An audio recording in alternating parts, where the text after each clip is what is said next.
आपादचूडमनुभूयहरिं शयानं मध्ये कवेरुदुविदुः मुदितान्तरात्मा अदृष्टदान्नयनयोर्विषयान्तराणं योनिशिकावमनவை முடிவாகனந்தம் காட்டவே கண்ட பாதகமலம் நல்லாடை உந்தி தேட்டரும் உதரபந்தம் திருமார்பு கண்டம் செவ்வாய் வாட்டமில் கண்கள் மேனி முனியேறி தடிபுகுந்து பாட்டினால் கண்டுவாழும் பானதாள் பரவினோமே கொண்டல் வண்ணனை கோவலனாய் வண்ணமுண்டவாயன் என் உள்ளங்கவர்ந்தானே அண்டர்கோன் அணியரங்கன் என் அமுதினை கண்டகண்கள் மத்தொன்னினை காணாவே.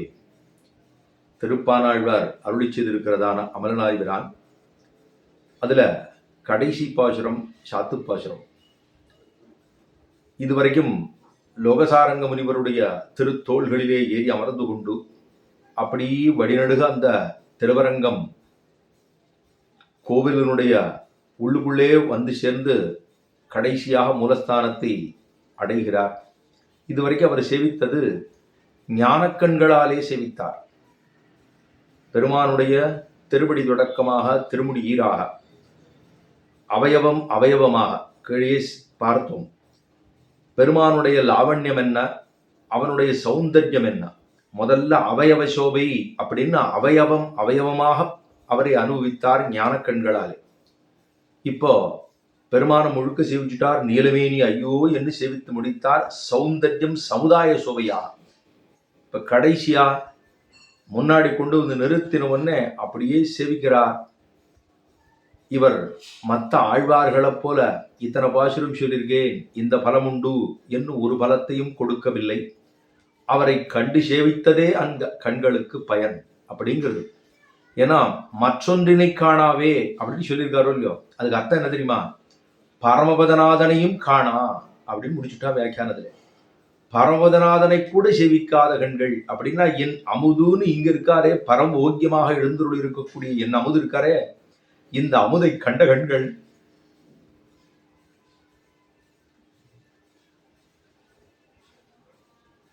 பரமபதநாதனையும் காணா என்று ஆழ்வாருடைய அத்தனை ஆச்சரியமான அந்த 10வது பாசுரம்.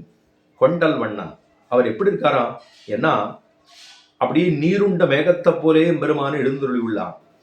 கொண்டல் வண்ணன், கொண்டல் அப்படின்னா மேகமோ இல்லையோ, மேகம் எப்படி இருக்கும்? நீர் உண்டுருத்துனா எப்படி இருக்கும்? கருப்பா.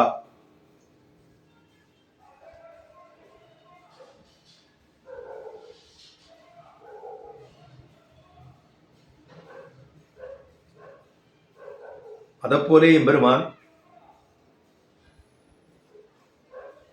கொண்டல் மன்னன் கோவலனாய் வண்ணமுண்டவாயன். ஏன்னா அவன் அவ்வளவு தனக்கு இருக்கக்கூடிய காருண்யமே கருணை மிக்கவனாக இருக்கக்கூடியவன் எம்பெருமான். கொண்டல் வண்ணன் கோவலனாய், அவர் கோவலனா இருக்காருன்னா அங்க அவர் இருந்தது எங்க? இடைச்சி இடையர்களோட இடையரா இருந்தார் இல்லையோ. கோவலனாக எழுந்துருளி இருந்தான். கோவலனாய் வெண்ணமுண்டவாயன். இந்த வெண்ணமுண்டவாயன் அப்படின்னு சொல்ற இடத்துல ரொம்ப ஆச்சரியமான அர்த்தம் சொல்றான். பெரிய பெருமாள் குருட்டை மோந்து பார்த்தால் இப்பவும் வெண்ணநாத்தம் நாரும் அப்படின்னு வியாக்கியானத்துல இதே பக்தி எழுதி வச்சிருக்கா. பெரிய பெருமாள் குருட்டை, இந்த இடத்துல மோவா கட்டையில போய் இங்க போய் மோந்து பார்க்கணுமா. பெரிய பெருமாள் குருட்டை மோந்து பார்த்தால் இப்பவும் வெண்ணநாத்தம் நாரும் அப்படின்னு எழுதி வச்சிருக்கா. ஆச்சாரியெல்லாம் அப்படிதான் சொல்லுவாளாம். பெரிய பெருமாள் பக்கத்துல போகிறதுக்கு முடியறதா? நம்ம மனத்தூண்களுக்கு அண்ணண்ட போய் சேவிக்கிறதுக்குள்ள நம்ம வெளியில வர வேண்டியிருக்கு. அந்த பெரிய பெருமாளை சேவிப்பதுங்கிறது நம்மளும் என்ன பண்ணணும்? அந்த காயத்ரி மண்டபத்துக்குள்ள எல்லாம் போகும்போது வரா பெருமானை சேவிச்சுக்கிறோம், பத்ரி நாராயணனை சேவிச்சுக்கிறோம். இங்கெல்லாம் சேவிக்கிறதுக்கு முன்பாக நம்ம என்ன பண்ணணும்? நாம் அதை தியானித்து கொண்டே செல்ல வேணும். அமரநாதிபீரனை சேவித்து கொண்டே செல்ல வேணும். அப்ப அங்க போறோமா, கொண்டல் வண்ணனாக இருக்கிறான், கோவலனாக இருக்கிறான். சரி, அவன் தான் இடையர் குலத்திலே வந்து அவதரித்தான். கொண்டல் வண்ணனை கோவலனாய் வெண்ணை உண்டவாயன். இந்த வெண்ணெய் சாப்பிட்டாரா நிறைய. வெண்ணெய் சாப்பிட்டுட்டு, ஏன்னா அங்க இருக்கிறது பூரா வெண்ணெய். யசோதைக்கு யசோதை எப்படி அவ வெண்ணெய் திரட்டி வச்சிருந்தானா, அந்த வெண்ணெய் தான் ரொம்ப எல்லாத்தையும் சாப்பிட்டுட்டு பானைய ஓங்கி ஒரு உத விட்டார்னா அது போய் டொங்குன்னு விடும். ஏன்னா இதை வெண்ணெயை முடிச்சதுக்கு அப்புறம் முழுசா அமுது பண்ணிடணும். அமுது பண்ண பிற்பாடு அவருக்கு அந்த பானை வெறுன இருந்தா பிடிக்காது. ஓங்கி ஒரு எட்டி ஒரு வெண்ணெயை உண்டு வெறுங்கலத்தை வெற்படையிட்டு ஓசை கேட்கும் கண்ணபிரான் கத்தகல்வின்னு ஆழ்வாருடைய திருவாக்கு. வெண்ணையை சாப்பிடுவார், வெறும் கலம், அந்த வெறும் பானை இருக்கும் இல்லையோ, காலி பானை, அந்த பானை என்ன பண்ணுவா, வெற்பிடையிட்டு ஓசை கேட்கும். அதை ஓங்கி ஒரு எட்டி உதவிச்சார்னா தொங்குன்னு ஒரு சத்தம் கேட்குமோ இல்லையோ. ஏன்னா வெண்ணெய் இருக்கிற பாத்திரம் இருக்கிறதுல, பாத்திரத்துல அந்த பானையில வெண்ணெய் இருந்ததுன்னா சத்தம் ஒரு மாதிரி இருக்கும், அது வேற விதமா இருக்கும். பானையோட, அதாவது வெண்ணையோட இருந்ததுன்னா டுங்குன்னு ஒரு சத்தம் கேட்கும். பானையில வெண்ணெய் இல்லைன்னா டொங்குன்னு ஒரு சத்தம் கேட்கும். அப்ப அது ரெண்டுக்கு வித்தியாசம் இருக்கும். இப்ப காலிப்பானைன்னு சொன்னா ஒரு வித்தியாசம் இருக்கும் இல்லையா, சட்டுற போது. அது பெருமாளுக்கு அந்த ஓசை ரொம்ப பிடிக்குமா, ஏன்னா இதுல ஒண்ணும் இல்லை அப்படின்னு. அதனால வெண்ணையை உண்டு வெறுங்கலத்தை வெற்படையிட்டு ஓசை கேட்கும் கண்ணபிரான் கத்தகல்வி. இவர் தான் இவ்வளவுதானா, அவருக்கு அதுதான் ரொம்ப பிடிக்கும். அத வெண்ண உண்டவாயன் என்ன பண்ணாராம், அவர் வெண்ணையெல்லாம் சாப்பிட்டுட்டு அங்க இல்லையா ஓடி வந்து இங்க வந்து திருவரங்கத்துல வந்து ஒளிஞ்சு விட்டாராம். இதுதான் சொல்றான். வெண்ணையை அங்க சாப்பிட்டுட்டார், கோவலனா வெண்ணையை சாப்பிட்டுட்டார். சாப்பிட்ட பிற்பாடு யசோதை வந்துருவோம் இல்லையோ, அதுக்காக ஒளிஞ்சுக்கிறதுக்காக வந்து திருவரங்கம் பெரிய கோவிலே தானும் அனந்த சாயினுடைய அந்த கொடைக்கு கீழே வந்து சேனிச்சு விட்டாராம். ஒளிஞ்சின்னு இருக்கிற இடமா திருவரங்கம். அப்ப வெண்ண உண்டவாயன் அவர் யசோதை, எப்படி யசோதைக்கு வெண்ண மேல அவ்வளவு ஆசை, ஒளிச்சு வைக்கிறா, ஏன்னா கண்ணை சாப்பிடுவான்னு. அப்படின்னா அந்த வெண்ண மேல அவளுக்கு ஆசை, அதை எப்படியாவது காவந்து பண்ணி எப்படியாவது வித்துடணும் அப்படிங்கிறது அவளுக்கு ஆசை. அவளுக்கு எப்படி அந்த வெண்ண மேலே ஆசை ஏற்பட்டதோ அது போலன்னா என்னுடைய உள்ளத்தை ஆசைப்பட்டான் கண்ணன் தெரிவிக்கிறார் இங்கே. திருப்பானாழ்வாருடைய உள்ளத்தை ஆசைப்பட்டுட்டானா எம்பெருமான். அப்ப வெண்ண உண்டவாயன் என் உள்ளங்கவர்ந்தானே. இப்ப பாருங்க, ஆழ்வார்கள் எல்லாம் அகங்காரம், நமக்கு எல்லாருக்கும் கந்தல் கழிதல்னு சொல்லுவா. கந்தல் கழிதல்னா அகங்காரம் அமகாரம் எல்லாம் இல்லாமல் இருக்கணும். வியாக்கியானங்கள்ல கந்தல் கழிதல் அப்படின்னு எழுதுவா. அப்படின்னா என்ன அர்த்தம்னா, அகங்காரம் அமகாரங்கள் நான் எனது இப்படின்னு இருக்கக்கூடாது. அதனாலதான் ஆழ்வார் சொல்ற போதே நீர் நுமது எண்ணிவை வேறு முதல் மாய்த்துன்னு சொன்னார் திருவாய்மொழியில. அதே போல யானே என்னை அறிகிலாதே யானே எந்தனதே என்னிருந்தேன் யானே நீ என் உடமையும் நீ வானே ஏத்தவன் மாணவரேன்னு திருவாய்மொழியில பாசுரங்கள் எல்லா இடத்துலையும் ஆழ்வார்கள் சொல்ற போது நான் எனது அப்படிங்கிற அகங்காரம் கூடாதுங்கிறதுக்கு தான் நீர் நுமதுன்னு சொன்னார், முன்னிலையில சொல்லியிருக்கார். அப்ப இங்க ஆழ்வார் என்ன சொல்றாருன்னா என் உள்ளங்கவர்ந்தான் அப்படின்னு விட்டார். ஏன்னா யசோதைக்கு வெண்ண மேல ஆசை, அந்த வெண்ண மேல எத்தனை ஒரு ஊற்றமோ அந்த ஊற்றம்னா பெருமாளுக்கு என்னுடைய உள்ளத்துல எதனா ஆச்சரியமான அர்த்தம் பாருங்க. அத என் உள்ளங்கவர்ந்தானே, என்னுடைய உள்ளத்தை கவர்ந்துட்டான். அங்க கோபிமார்களுடைய உள்ளத்தை கவர்ந்ததெல்லாம் ஒரு பக்கம், யசோத பிராட்டினுடைய உள்ளத்தை கவர்ந்தது ஒரு பக்கம், அங்க விதுரனுடைய உள்ளத்தை கவர்ந்தது ஒரு பக்கம். இப்படி இருந்தாலும் கடைசியா என் உள்ளங்கவர்ந்தானே. அப்ப அவர்களை காட்டிலும் அப்படிங்கிற அளவுக்கு இருக்கும் இல்லையோ, என் உள்ளங்கவர்ந்தானே. அண்டர்கோன்னா அண்டர்னா அதை என்னன்னு வச்சுக்கணும்னா அண்டர் அப்படின்னா இடையர்கள் வச்சுக்கோங்க. இடையர்கள் அப்படின்னு வச்சுட்டா இடையர்கோன், இடையர்களுக்கு தலைவனாக, நித்தியசூர்களுக்கு தலைவன் தான் அர்த்தம். ஆனா அண்டருங்கிற இடத்த இடையர்கள் வச்சுட்டோம்னா இடையர்கோன் அப்படின்னா இடையர்களுக்கு தலைவனாக ஆயனாய் அப்படிங்கிற போது அப்படி அண்டர்கோன் நித்தியசூர்களுக்கு தலைவனாக இருக்கக்கூடிய பெருமான். ஆரம்பத்தில் பார்த்தோம்னா நீதிவானவன், ஆரம்பத்துல அமரநாதிபிரான் அடியார்க்கென்னை ஆட்படுத்த விமலன் விண்ணவர்கோன் வரையார் மொழியில் வேங்கடவன் நிமலன் நென்மலன் நீதிவானவன் அப்படின்னு அங்கே. இங்கே கடைசியில அண்டர்கோன், அவர் வேற யாரும் அல்ல அணியரங்கன்னா. அவர் அண்டர்கோன் நித்தியசூர்களுக்கு தலைவனா இருக்கலாம். அவர் எங்க வந்து சேனிச்சிருக்காருன்னா, ஒன்னு வெண்ணையை சாப்பிட்டு ஒளிஞ்சுன்னு வந்துட்டார், இன்னொன்னு சம்சாரத்தை கிழங்கெடுக்கணும்னு வந்துட்டார். இத்தனை அவதாரங்கள் ஒன்னொன்னா பார்த்தோம் இல்லையோ. இந்த ராமாவதாரத்தினுடைய தன்மை உண்டு, கிட்டாவதாரத்தினுடைய தன்மை உண்டு, நிசிம்மாவதாரத்தினுடைய தன்மை உண்டு அப்படின்னு அத்தனையும் பார்த்துருக்கோம். அப்படி எல்லாம் சொல்லிட்டு இப்ப அண்டர்கோன் அணியரங்கன், அவர் இந்த திருவரங்கத்துல வந்து எழுந்துருள் இருக்கானே என்ன அண்டர்கோன் அணியரங்கன். அங்க இருக்கிறவன் தான் இங்க வந்து சேனிச்சு விட்டான். அது வைகுண்டம், இது பூலோக வைகுண்டம்.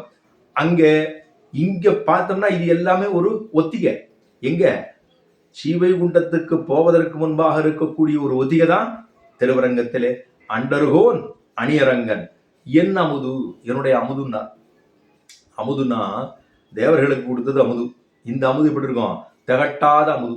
என்னைக்காவது ஒரு நாள் நம்ம போய் சேவிச்சுட்டோம், பெரியவர் நாள் என்ன திருப்தியா சேவிச்சேன், இனிமேல் ஆயுசுக்கு சேவிக்க வேண்டாம் அப்படின்னு ஆறான்னு சொல்லுவோமா, அந்த திராணி தான் உண்டு அளவுக்கு. அது வரவே வராது. எந்த எம்பெருமானை சேவித்தாலும் நமக்கு அது அப்படி மனசுக்குள்ள நிற்குமானா ஏதோ மகாத்மாக்களுக்கு நிற்குமா இருக்கும். நம்ம போய் சேவிச்சோம்னா இங்க இப்படி இருந்ததா அப்படி இருந்ததா, கைகளை இப்படி வச்சிருக்காரா அப்படி வச்சிருக்காரா, திருவடி இப்படி வச்சிருக்காரா அப்படி வச்சிருக்காரா, அவர் மேல பார்த்துட்டு இருக்காரா நம்மள பாக்குறாரா, இல்ல திருவடி இப்படி இருக்கா, அவருடைய தோல் எப்படி இருக்கு, அவருடைய திரண்ட கைகள் எப்படி இருக்கு, அவருடைய இந்த உதரபந்தம்னு சொல்றாரே அப்படி இருக்கு, கழுத்துல ஒட்டியான அப்படி சாத்திட்டு இருக்காரே எப்படி இருக்கு, திருமார்பு எப்படி இருக்கு, திருக்கண்கள் எப்படி இருக்கு, அதுல வரி வரியா இருக்கா. இவ்வளவு நம்ம யோஜனை பண்ணி பார்த்தோம்னா ஏதோ கொஞ்சம் புறப்பட்டு போறதுக்கு முன்னாடி ஏதோ கொஞ்சம் ஞாபகம் வந்தா சரி, அவ்வளவுதான். ஆனா அமுதினை கண்ட கண்கள் என் உள்ளங்கவர்ந்தானை அண்டர்கோன் அணியரங்கன் என் அமுது அப்படின்னு சொன்னார். ஏன்னா அர்ச்சாவதாரத்தை காட்டிலும் விபவ அவதாரத்தை காட்டிலும் இங்க இருக்கக்கூடிய எம்பெருமான் எப்படி ஹனுமான் ஆஞ்சநேயர் தானும் சொல்றார் ராமனிடத்துல. கடைசியா இவர் சாந்தானி உலகத்துக்கு கொண்டு போனோம்னு எல்லாரையும் தயார் பண்ணிட்டு இருக்கார். அயோத்திவாசிகள் அத்தனை பேரையும் அன்னு சராசரங்களை வைகுந்தத்தேத்தின்னு சொன்னது போல, குலசேகர பெருமாள் சொன்னது போல கொண்டு போறபோது அப்ப ஆஞ்சநேய பகவான் மட்டும் ஓரமா ஒதுங்கி நிற்கிறார். சுவாமி தேவாள் வரலையா அப்படின்னு ராமன் கேட்க போது, ராமா நீ எப்படி இருப்பே ஸ்ரீவைகுண்டத்துல என்ன, அமர்ந்த திருக்கோலத்திலே இருப்போம், ஸ்ரீதேவி என்ன, பூதேவி என்ன, நீலாதேவி என்ன, கருடர் என்ன, விஸ்வக்ஷேரர் என்ன, ஆதிசேஷன் என்ன, நித்தியசூரிகள் என்ன, அண்டர்கோனாக இருப்போம் அப்படின்னு சொன்னா இவர் நான் வரலன்னுட்டார். என்ன இந்த இந்த இந்த இந்த ராமன் மாந்தோல் மரபுலியோடு இருக்கக்கூடிய இவனைத்தான் கோதண்ட ராமனாக சேவிக்கத்தான் ஆசியதுவரை சீதா பிராட்டியோடு இருக்கக்கூடிய ராமனை சேவிக்க வேண்டுமே தவிர வேற யாரையும் எனக்கு வேண்டாம், சேவி வேண்டாம், நான் இங்கே இருக்கேன்னுட்டார். ராம எத்திர ரகுநாத கீர்த்தனம் தத்திர தத்திர ஹிதமத்தகாஞ்சலின் பாஷ்பவாரி பரிபூஜலோசனம்னு அவர் இங்கேயே இருப்பேன், நான் அவர் ராமநாமத்தை சொல்லிக்கொண்டு இங்கேயே இருப்போம் அப்படின்னு சொல்லிவிட்டார். அவர் ஸ்நேகோமே பரமோராஜன் தொயிரித்தம் பிரதிஷ்டிதா பக்திஷ நியதாவீர பாவோ நான்யத்திர கச்சதின்னு ராமாயணத்துல ஸ்லோகம். அப்படி பக்கத்துல போய் ஸ்நேகமா நின்று அவர் கேட்கிறார் அவர்கிட்ட, ஆஞ்சநேயர்கிட்ட வரீரா அப்படின்னா, பாவோ அந்நியத்திர கச்சதி, நான் அந்நியத்திர கச்சதி, வேற எனக்கு என் அமுதுன்னு சொல்லப்படுகிற இந்த ராமனை கோதண்ட ராமனை சேவித்ததான கண்கள் மற்றொன்றை காணா. மற்றொன்றை காணானா பரமதேவ வேண்டாம், இந்த கண்ணு பெருமாளே உன்னை வந்து சேவிச்ச பத்தியா, அந்த சேவிச்சதுதான் பயன்ன்றார். திருப்பானாழ்வார் போய் சேவிச்சாரோ இல்லையோ, வேற பயன் மற்ற ஆழ்வார்கள் எல்லாம் கொடுத்துருக்கா பலன்களை, ஆனா இவர் கொடுத்தது பகவானை சேவித்தோமே அந்த சேவித்தது தான் பயன். வேற போய் அது வேணும் இது வேணும் இத்த கொண்டா அத்த கொண்டாரு எம்பெருமானிட்ட கேட்டோம்னா காமியமாக போகும். எம்பெருமானிடத்துல அத்தை போய் கேட்கக்கூடாது. அவர்கள் பெருமானிடத்துல போய் அவனுடைய திருமேனியை ஆழ்வார் பாசுரங்களை சேவிச்சுட்டே போகலாம், சேவிக்கலாம், வரலாம். முடிஞ்சுதா அர்ச்சக சுவாமி சேவிச்சுட்டு வந்துருக்கும். சுவாமி அவர் விரட்டினாரா, சுவாமி பரவாயில்ல என்ன பண்றது, அவருக்கு இருக்கக்கூடிய கைங்கரியம் அவர் சொல்றார், அவருக்கு இருக்கக்கூடிய அத்தனை கைங்கரியம் அவர் என்ன பண்ணுவார், அவரை எல்லாரும் அங்க நின்று அவர் கைங்கரியத்தை பண்ண வேண்டாமா, அது இருக்கும் இல்லையோ. ஆஹா, அந்த என் அமுதினை கண்ட கண்கள் மற்றொன்றினை காணா. அந்த கை அந்த எம்பெருமானை கண்டதான கண்கள் வேற ஒன்னும் பார்க்காது. சரி, பரமதநாதனே பார்க்காதுன்னுட்டார். அவர் யாரா அப்படின்னா அவரைத்தான் சொல்றது பூமா, என் அமுதுன்னு சொல்லப்படுகிற அவனை பார்த்ததான கண்கள், சேவித்ததான கண்கள். எத்திர நான்யத் பச்சதி நான்யத் சுணோதி நான்யத் விஜானாதி சபுமா சபுமா சபுமான்னு அதிகரணம், அதாவது சீபாஷத்திலே கூட, அதாவது அங்க சொல்றது எத்திர நான்யத் பச்சதி நான்யத் சுணோதி நான்யத் விஜானாதி சபூமா. எந்த ஒரு ஒன்றை பார்த்தால் சேவித்தால் வேற ஒன்றை பார்க்க தோணாதோ, என்ன ஒன்றை பார்த்தால் நம்மாலே வேற ஒன்றை உணர தோணாதோ, என்ன ஒன்றை பார்த்தால் நம்மாலே அதை அனுபவிக்க முடியாதோ, ஒன்னே ஒன்று இருக்கு, அதை பார்த்துட்டேன்னா வேற ஒன்றை பார்க்க மாட்டேன், அது இது என் அமுது. இந்த அமுதை பார்த்ததான கண்கள் வேற எதையும் பார்க்க மாட்டேன்னார். அவரே இன்னொரு தரம் பார்க்கல. ஆற பெரிய பெருமாளை அந்த திருப்பானாழ்வார் ஒரு முறை சேவித்தார். சேவித்த மாத்திரத்திலேயே பெருமானுடைய திருவேணியோடு போய் சேர்ந்தார். லோகசாரங்க முனிவர் நின்றுட்டு இருக்கார். ஆளை காணோம். ஆளை காணோம். திருப்பானாழ்வாரை காணவில்லை. எங்கே போட்டார்? மூலமூர்த்தி பெரிய பெருமாளுக்கு பின்பக்கம் ஒன்றும் வழி கிடையாது. இந்த பக்கம் ஒன்றும் இல்லை, மேலண்டே இல்லை, கீழண்டே இல்லை, மேலே இல்லை, இந்த பக்கம் ஒன்று தான் இருக்கு. இங்கிருந்து போகல. அவர் உள்ளதான் போனார். அதுக்கப்புறம் காணலை. அவர் எப்படி என்னால் வேற ஆறுக்கு அந்த பிராப்தம் இல்லையோ. 10 பாசுரம் தான் 1000 பாடிருக்கா. நம்ம ஆழ்வார் 1102 திருவாய்மொழி மட்டும், இவர் 1086 மேல, இவர் பெரிய திருமொழி மட்டும், இவ்வளவும் பாடிருக்காளே. இவர்களுக்கெல்லாம் அந்த ஒரு பிராப்தம் கிட்டித்தா என்னால் வேற ஆறுக்கும் கிடைக்கல. பெரிய பெருமாளுடைய மூலஸ்தானத்திலே உள்ள போனார், சேவிச்சார். எப்படி ஆண்டாளும் தானும் அப்படியே தம்பாதையன் அத்தியாரோகதி என்ன அந்த ஆதிசேஷ பீடத்துல கால வைத்து கேசவ நம்பியனுடைய திருவடியை பிடித்தாள். அப்படியே அந்தர்பூதம் அப்படின்னு உள்ள சேர்ந்துட்டா. அதே போல இவரும் உள்ளே சேர்ந்தார், காணவில்லை. இந்த ஒரு பெரிய பிராப்தம் ஆருக்கு கிடைச்சது? இவருக்கும் கிடைத்தது. அப்படின்னா திருப்பானாழ்வாருக்கு தான் அத்தனை பெருமை. அதனால திருப்பானாழ்வார் என் அமுதுன்னு சொல்லப்படுகிற பெரிய பெருமாளை, பரம போக்கியமாக இருக்கக்கூடிய எம்பெருமானை கண்ட கண்கள். இது அவர் சேவித்த கண்கள். அந்த கண்களாலே மற்றொருவரை நம்ம அவரே சேவிக்கல. நம்ம வேணா சொல்லிக்கலாம், திருப்பானாழ்வாரை காட்டில நான் ரொம்ப வசந்தவன் அப்படின்னு சொல்லிக்கலாம். எப்ப நான் பல தடவை சேவிச்சிருக்கேன், பெரிய பெருமாளை பல தடவை சேவிச்சிருக்கேன், திருப்பானாழ்வார் ஒரு தடவை சேவிச்சாரா அப்படின்னு சொன்னா அறிவிலிகள் அப்படின்னு தான் கொள்ள வேண்டும். அப்படியா? அவர் காட்ட கண்டார், நாம் அவரை காணும்படி செல்கிறோம் இல்லையா? அவரே கூப்பிட்டு அறிவிச்சு சேவை பண்ணி வச்சாரு, அது வசதியா? நம்ம போய் நித்தபடி போய் சேவிக்கிறது வசதியா? இது ஒரு மாதிரி வசதின்னு வச்சுக்கலாம். அதுதான் பரமபோக்கியமாக. அதுதான் என் அமுதினை கண்ட கண்கள் வேறொன்றை காணாவே மற்றொன்றினை காணா. இவனை கண்ட கண்கள் ச பூமா பூமா பூமானா, உயர்ந்ததாக இருக்கக்கூடியவன் எம்பெருமான். அப்படி பூமான்னு சொன்னா அவனை சேவித்து விட்டு மற்றொன்று, அவனை அனுபவித்து விட்டு மற்றொன்னும், அவனை உணர்ந்ததான மற்றொன்னும் அப்படிங்கிறது எதுவும் இல்லையோ இல்லையோ.